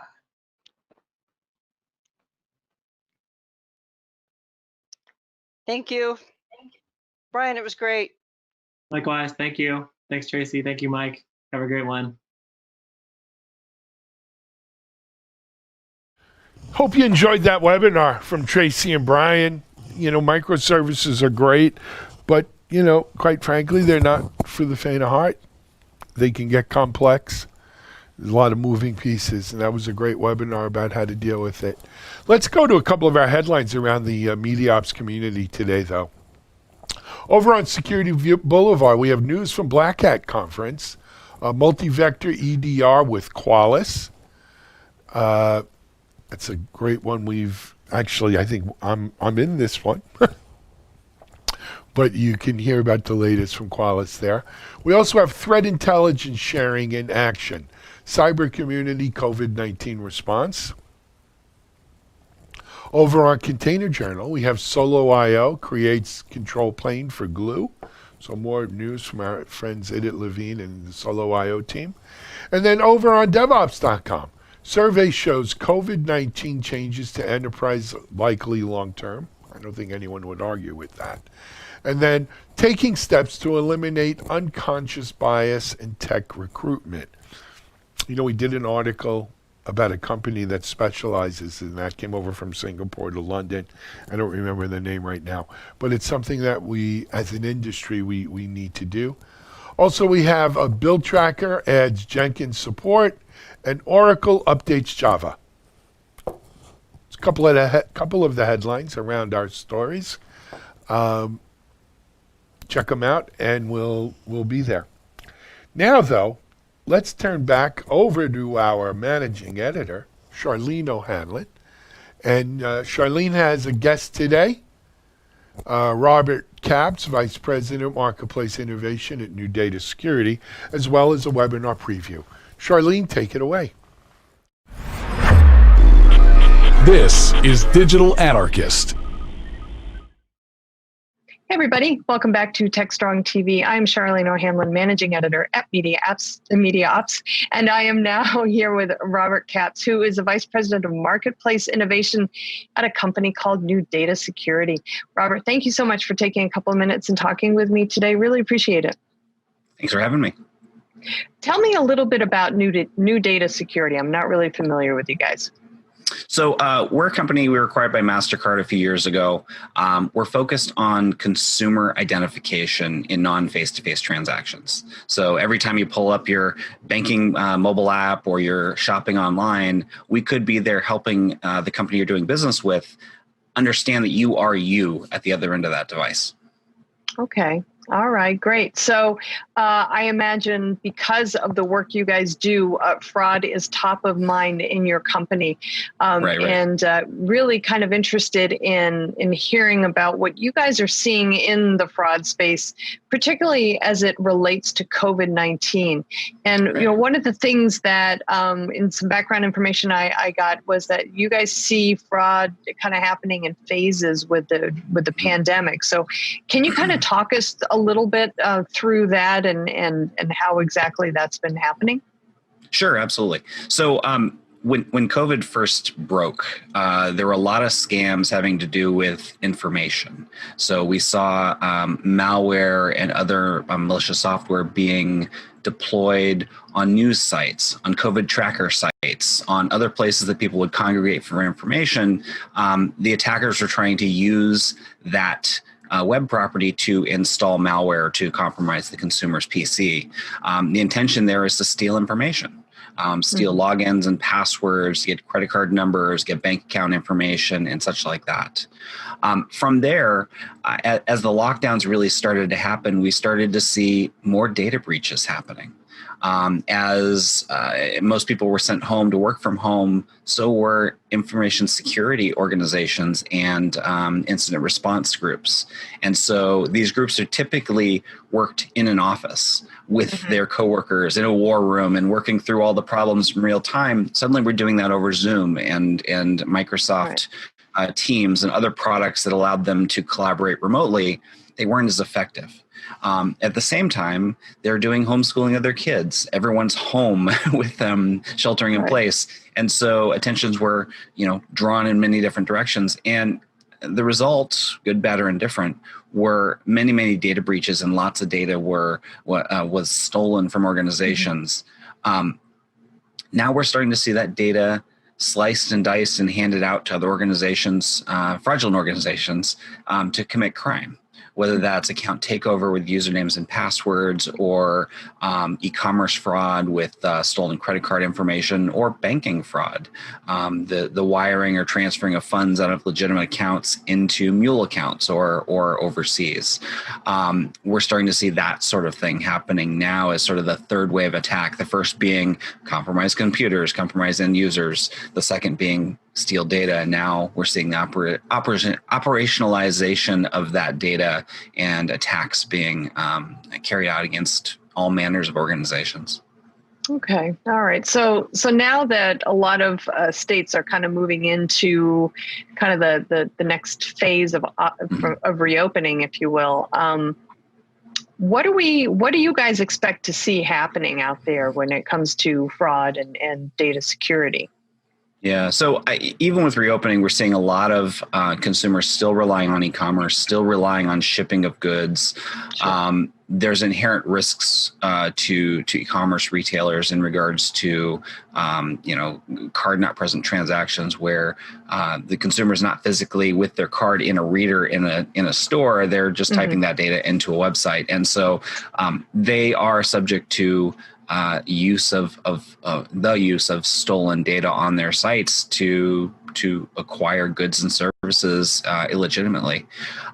We'll still see a large amount of e-commerce fraud that's going to continue through this next phase of the pandemic. As we see organizations, retailers, service providers open up in person, we'll see the migration of some of that fraud back into stores where it was before, right? That because stores were closed, that pretty much went down to zero when it comes to fraud. We'll see that migration happen again. For physical goods, there's a lot of theft that occurs using stolen payment information and credentials and stuff in stores. that's easier to affect because you don't have to have it shipped to a legitimate address on the account or anything like that. You can just walk in and pick up the goods and walk out with them. So we'll start to see some of that in-person fraud pick up. Now, throughout the pandemic, we saw a lot of that with buy online and pick up in store. So you'd go online, you'd order as if you were putting a regular e-commerce order together, and then you would have someone walk into the store or pick it up curbside, pick up the order to curbside and drive away with it. So we saw a lot of that kind of fraud happen, and that wasn't something we had seen previously to the pandemic. All right. So, this has a lot to do with, consumer fraud, but from a business perspective, are we, are you guys seeing anything that is maybe beyond what would be kind of considered normal when it comes to, the exfiltration of personal data and things of that nature? Yeah, I mean, we see the evidence of more data breaches. And so, as I said a few moments ago, when the pandemic started and people were sent home, a lot of organizations' defenses were down, not to their top level we had expected or they'd been previously. And that opportunity presented to the fraudsters was taken. And data was taken in the process. So we're seeing that data being used now. We're just now starting to see some of those data breaches coming about, at least publicly. And we've seen the evidence of them in the underground, the dark web, any organization that's dealing with cyber criminal trading of data have seen a major increase in data available to those cyber criminals. Now we're starting to see the attacks. Now what we're going to start seeing, and I think what we do see, is not just attacks on data at corporations, but also phishing, specifically spear phishing, looking to get a financial controller or an accounts payable clerk to add a new payee and pay an invoice that wasn't legitimate. Again, defenses are down in a lot of organizations because people are working from home or they're overloaded. They're working fewer people, more work, and things tend to slip through the cracks when that happens. And we're starting to see some of that as well, in legitimate banking transactions that were actually illegitimate transactions to begin with. Okay. All right. So do you think that, a lot of these data breaches have kind of a long tail? The data will be stolen, and then 6 to 8 months or so later, then, you start to see kind of, action, if you will, or activity related to that data breach out there. Do you think that, 2021 is going to be kind of the year of like massive cyber breaches and just like one after the other? It seems like, that even in regular years, we hear about these data breaches one after the other, but are you expecting kind of like more like a tsunami, if you will, of these data breach announcements in the coming year? Yeah, I think we'll see announcements. I don't think we've seen a lot of announcements through these last few months. I think that as these breaches that have already occurred become discovered, the announcements that come with them will start to pile up. That doesn't mean now remember, announcements tend to trail issues, incidents. And so if beginning of next year, if we had a huge breach, a pile of breach announcements from different organizations, doesn't mean they happened at the beginning of next year. They could have happened at the beginning of this year. And so that disconnect often creates a misunderstanding in consumers and eyes in regards to safety. And it's clear to understand, or it's really important to understand, that you need to look at when the breach occurred, because often it could be months or even years after the announcement could be months or years after the actual incident occurred. Right. Okay. All right. What about compliance? I imagine it's, especially with GDPR and CCPA having taken place or, taken effect. I think CCPA was earlier this year. GDPR was maybe late last year. I kind of feel like, for many organizations, their ability to be compliant with this this increasing number of regulations has almost kind of gone out the window because the cybersecurity efforts that they've taken to remain compliant just in many cases weren't maybe being adhered to with this work at home workforce. So what are we going to see in terms of compliance when it comes to personal data, company data, as kind of a fallout from the pandemic? Yeah. Compliance and security are often disconnected. If you think about compliance as a minimum required list of desires by a regulatory organization, they don't necessarily mean that you're going to be the most protected. They just want to make sure they have a minimum standard for doing business, which in general, like rising tide rises all boats, it increases the overall cyber preparedness of any given organization or sector. We see a lot of PCI compliant merchants still breached through a service provider, through some other component within the ecosystem. We see a lot of data custodians who are completely compliant with privacy regimes around the world, who still store data for regulatorily, is that even a word? It's a word on the West Coast. More of a regulatory need. They need to have certain data points available for processing of a consumer transaction or fulfilling a consumer request. In those situations, that data is completely privacy compliant, but still could be stolen in the wrong scenario. And so we do need to keep in mind that those regimes are really to keep a minimum standard in place to reduce the incidence of breach and privacy disclosures, but they don't eliminate them. Well, we do have with CCPA and GDPR specifically, those two require notification of a data breach within a particular time period. So, do you think that part of that, my tsunami question earlier, do you think part of that is going to be because they have to remain compliant with these, with these regulatory compliance controls, and that could be one reason why we are seeing such a deluge? Yeah, yes, absolutely. There are so many different privacy and security regimes around the world from a regulatory perspective that require disclosure of breaches, but you have to know you had a breach first. So I think we're winding through that process right now of organizations discovering breaches and starting to investigate them. And then that will require a mandated disclosure at some point. Different privacy organizations require different timelines, and we'll see those play out over time. All right. Well, I think the next 12 months are going to be very, very interesting. And on maybe so not levels. In a good way either. Okay, all right. Well, Robert, thank you so much for talking with me about this. I really think that we're going to see some big news in the next 6 months or so regarding data breaches, and I'm not looking forward to any of it. So, but thanks so much for your time and your expertise. Great talking with you. Thank you. Take care.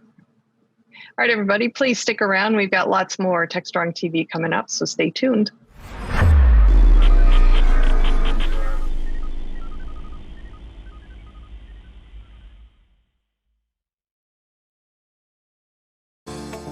Disruption is occurring across every aspect of IT. Open source, cloud services, DevOps, and cloud-native software architectures are democratizing IT and radically transforming how business is done. The old ways of creating software and doing IT are being replaced with agile, flexible, faster, and cheaper methods, benefiting vendors and users alike. Accelerated Strategies Group is out to democratize access of industry expertise and knowledge. We use our expertise and experience to offer insightful, intelligent, useful information in a variety of formats relevant to the IT community, digital events, videos, reports, assessments, workshops, and implementation projects with tech vendors, IT organizations, and business leaders. We widely and openly share our work products, often for free. Analyst reports these days aren't worth more than a graph or chart that tells a story or illustrates a market trend. We work with developers, DevOps teams, cloud architects, security engineers, and transformation leaders most every day, creating and implementing transformational strategies and technologies. We're not just thinkers, we're also doers. Everybody, happy Tuesday. This is Charlene O'Hanlon with Managing Editor with Media Ops, and I'm here on TechStrong TV with the Tuesday edition of the webinars preview. As I mentioned yesterday, we have a ton of webinars coming up on DevOps.com and Security Boulevard. So wanted to give you a highlight of 3 of the ones that we have coming up most immediately. So without further ado, let's get to it. First one is called Dev-Friendly Security Builds for Every Pull Request. This one is happening Wednesday, September 16th at 1 p.m. So that's tomorrow. Sponsored by Shift Left. This is going to be on DevOps.com. This one actually takes a look at a developer-friendly model to insert security build rules into Git-based workflows, something that I know a lot of developers have been dealing with in the DevSecOps space. I'm going to focus on the growing divide between application development and application security, and why security build rules are so important to bridge that gap. So if you've been having any issues with your DevSecOps model, if you want to shift security left into your development pipeline, this webinar is one worth checking out for sure. The second webinar I want to tell you about is happening Thursday, September 16th at 8 a.m. Eastern on DevOps.com. So you West Coasters are going to have to get up pretty early for this one, or just check it out on demand. This one is called Cloud is Native, but Security Isn't. It's sponsored by AWS and Checkmarks. And this webinar takes a look at what security means in the cloud native world. So distinguishing the difference between traditional application security versus cloud native application security, what some of the challenges are that AppSec teams are facing with these different architectures, and some of the best practices that organizations can take into consideration when both testing and securing these types of applications. So yeah, set your alarm clock for 8 a.m. Eastern. This one, again, is happening Thursday, September 17th on DevOps.com. And the third and final webinar I want to let you know about today is called Securing Your AWS Deployments with Spinnaker and Armory Enterprise. This one is also happening Thursday at 1 p.m. Eastern, and it is also on DevOps.com. It's sponsored by Armory, and it's basically another take on kind of that well-known tug of war between velocity and governance in software deployments. So Armory is going to focus on reusable models, lockable pipelines to enforce best practices, and continuous delivery to release orchestration, and a couple other concepts worth checking out if you are, again, having any issues whatsoever with release orchestration and continuous delivery, and just kind of keeping the trains moving on time, if you know what I mean. Again, this one is happening Thursday, 1 p.m. Eastern on DevOps.com. All right, that's all I have for today's edition of the webinars preview. Check back on Thursday, and I will have another fresh batch of webinars to let you know about. So until then, please enjoy the rest of your day and stay safe. Now it's time, as usual, for our Analyst Corner with Mitchell Ashley, CEO of Accelerated Strategies Group, is here. And he's going to give us a little bit of a preview of the upcoming DevOps world. He'll be here in a couple weeks, as well as a replay of an interview with Brett Galway, CEO of Attack IQ. And Mitchell, take it away.